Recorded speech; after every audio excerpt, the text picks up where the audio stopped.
then, this is a quick walk around video. This is from absolutely beautiful CRV. This is a 2-litre EX manual, finished in this lovely urban titanium, I think they call it. It's sort of a bronze. It always looks miles better in the flesh than it does in the photographs or videos. So it's got a lovely rich colour. It's got the contrasting light leather interior, which again looks absolutely fantastic. Car's covered just 42,000 miles. We'll check that. It's in the back of my mind. I'm thinking 44, but I'm going to talk myself out of it in a second. It's been beautifully looked after. Low ownership, perfect history. Wonderful car. Front of the car really clean, lights and lenses clear and intact there. Bonnet, can't see a stench with any note on there at all. There will be one or two, but I can't see them. Near side of the car, passenger side, absolutely indentation free. Nothing that sort of jumps out at you at all. Near side front alloy, generally the one takes all of the bashing. I can't see a mark on it really. And right there side, absolutely lovely. Yeah, near side alloy again, beautiful condition. Going around the back, bumper corners, tailgate all unmarked. Around to the offside, driver's side of the car. Again, it's like looking in a mirror. Beggars believe the car's 10 years old now, but it really is fantastic. Offside rear alloy again, beautiful condition.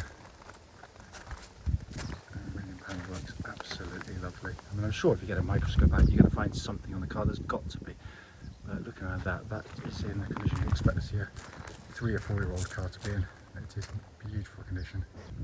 It's coming to the back, absolutely cavernous boot, and it's been kept in beautiful condition. It's coming to the back of the car now, enormous amounts of leg room. The front seats are set for me and I'm over 6 foot tall. And then you've got this beautiful leather interior, it looks absolutely fantastic. And unlike so many which have been really heavily used over 10 years, this one's been treated very, very nicely indeed. On the passenger side, and all very clean and tidy, full set of original Honda mats in the car, passenger seat there, not thinking an awful lot of use in honesty. Finally coming in on the driver's side now, footwell areas, very clean and tidy.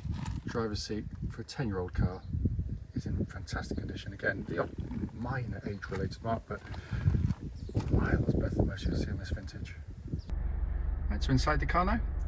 Engine's running, as is always the case, so the dashboard here can be seen illuminated. Dashboard's in absolutely stunning condition, looks like new. Sat nav, as you can see, working absolutely perfectly there. And pop the car into reverse, you can see parking camera again working exactly as intended. But video often doesn't do justice to the interior, and this one has been kept beautifully. So coming into the dash binnacle there, hopefully you can see, I was right second time actually, 44,090 miles. Very low mileage for the age of the car. As I said, one of the very nicest you'll see. Finally, just to show you, owner's manual pack and lock and wheel nut key all here and present with the car. Right then, this is a quick road test video. And this is for a Honda CR-V 2-litre EX manual. And this car is registered FL62HFE and has a mileage of just 44,090 miles recorded. The reason we do all of our videos, and as I always say, especially this road test section, it's to ensure that if anyone's online looking at any of our cars, they get to see the car in the advert actually in operation. The reason we feel it's important is because, like far too many people, we've been to see cars which have looked absolutely fine in photographs or description, but then only to get there and find out when you drive it, it's got an obvious fault that shows up when you drive the car. We also do it on these very quiet country roads in this absolutely beautiful part of Gloucestershire. This actually forms part of the road test route we take our customers on, and the hope is then that it'll be representative of what you'd feel yourself should you be offered a test drive in the car. So coming to the car, I mean, in terms of buying a car, there's certain boxes you like to tick, and to get a couple of them is great, to get all of them is fantastic, but yeah, one owner, full Honda service history, low mileage, lovely condition, right spec, right everything. It's absolutely, it's sort of needle in a haystack thing. It's a love. They are wonderful cars, and it feels, as soon as you get in the car and drive it, it just feels absolutely solid as a rock, as you'd expect, given the mileage and ownership of the car. Press the start button, engine starts immediately and settles to a completely smooth, even idle. There are no warning lights on the dashboard at all relating to the engine or any other part of the car. And temperature gauge is running at a third, which is exactly where it's meant to be on a Honda vehicle. The engines are simply brilliant. They really are fantastic engines. Honda build the best four-cylinder engines in the world, without a doubt. And that's not just because they are the most reliable and long-lasting in their class, which cam chain driven, no cam bolts to worry about on them. But it's also just how lovely they are to use day in, day out. It's flexible, it's docile, it pulls through the entirety of the rev range. All the revs are available to be used usefully on the engine, but it's just the way it delivers its power. You've got this, put your foot down, a little bit of induction noise which is muted, but the actual engine itself makes it really sweet. It's got a lovely sort of sweet edge to it, in contrast to others which can be coarse or dull sounding. It just shows this is an engineering-led company. Engine then feeds through into the clutch and gearbox. Clutch on the car is absolutely perfect, as you'd expect. Bike point's exactly where it's meant to be. Gearbox, I always go on about the CR-V gearboxes because they are brilliant, in all honesty. The first things first is the position of the gear lever. It's the angle of change. It's a natural movement of your arm. Too often, especially bizarrely enough in cars like this, gearbox is meant to sort of down here, and you're kind of pulling back to change gear, or it can be awkward. This is just how it should be, and also the gear change is so short and throw compared to most. You use your fingertips just to guide it. The synchromesh quality is second to none. It's the perfect gearbox for this type of vehicle, and that feels exactly as it would have done when it was new. So coming to the steering and chassis of the car, and the Honda, know this market better than anybody. In all honesty, the CR-V's been the best-selling SUV in the world for a number of years, and it's clear to see why, because they were way ahead of the times. Because even the first ones, they were always very car-like to drive, when most of their competitors at the time, and only still a few, now we're quite sort of drove like commercial vans. They felt quite clunky, disconnected. This one's just fantastic. The steering's nicely weighted. You go through a corner like this, minimal turn of the wheel, point exactly where you want it to go, and it works beautifully with the chassis. It also tracks dead straight, and there's no vibrations at this speed or any speed up to the legal limit. The chassis itself, obviously, because it is a family car, its design criteria is very simple. It's to get 1, 2, 3, 4, 5 people from A to B as smoothly and as unruffled as possible, and that's actually quite a hard thing to achieve with a taller car, because lots of sat higher up, so any movement's exaggerated. So you get in some cars which can have a lovely sort of pillowy, soft ride, but then when you come to some corners, they kind of lurch over and they lollop about, which can be really nauseating. The CR-V achieves a very comfortable, very well judged ride. But when you go through corners, it corners flat, it corners without that kind of movement going on. We've always owned a CR-V, and my kids are notorious for getting car sick, and it's just it really is a wonderful car to go through the corners, because it just flows really nicely. And that isn't to say it's a sporty car, because they're not meant to be. So kind of ignore the motoring press when they talk about cars like this, whether they're not very exciting or they're this, that. Well, no, of course they're not. That's not what they're designed to do. But what they are, especially this, is brilliant. What it's designed to do. It also, by the way, exhibits no clunks, rattles, anything from underneath the car. It just feels tight as a drum. And the brakes in the car are perfect as well. Powerful, they bite beautifully.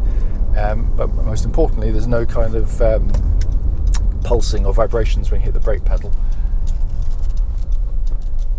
Finally come inside the car. Videos, of course, could never get across just how well built cars are, and this is where the CR-V again really excels. It's got wonderful build quality. beautifully bolted together, no squeaks or rattles. Stark contrast to some of their competitors. But more importantly, it's just a lovely place to sit. The first thing you notice is you've got fantastic visibility around the car, so you can feel very confident in the vehicle. Massive wing mirrors help you with manoeuvres or lane changes on motorway, so you don't feel as though you're taking a risk each time you change lane. And then you've got this stunning interior. I love this interior because it has loads of advantages. First of all, it looks fantastic. It's really tastefully done in terms of kind of the contrast between the black and the cream, or ivory or beige, whatever you want to call it.